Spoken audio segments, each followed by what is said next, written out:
It's pretty clear that leading up to the martyrdom, Joseph Smith senses that this is the end, he's going to die.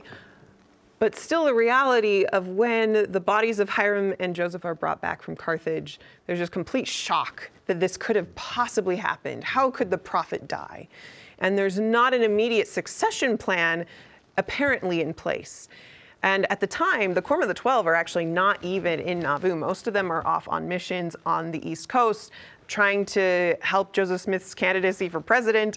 And they get news of this after the fact, and they're devastated, and they don't even believe it. They're in denial, like, how could this be true? Until they hear more personal confirmation from some people in Nauvoo. They rush back as soon as they can. But by that point, there's already division and trying to figure out, okay, who's gonna take over next.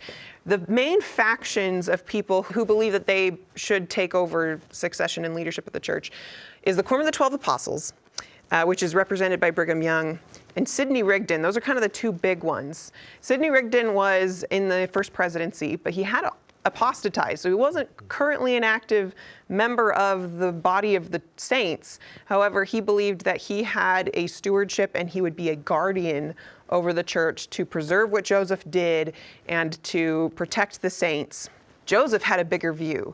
He had a long game about what this church was going to do, how it was going to expand, what the temple ordinances were all about. Sidney Rigdon had never even received the temple ordinances before he had apostatized, and his mode and mind of thinking was just, conservation. We're going to keep it the same. I'm going to protect the church the way it is. Joseph Smith's vision is, no, we've got to make it so much bigger. But when it comes to the Quorum of the 12, it's pretty clear leading up to Joseph's death that he was putting things in place to prepare that group of people for the succession. In March of 1844, so a few months before he dies, he essentially turns the keys of the church over to them, and he kind of expresses like a relief that I've now turned the keys of the governing of the church over to you.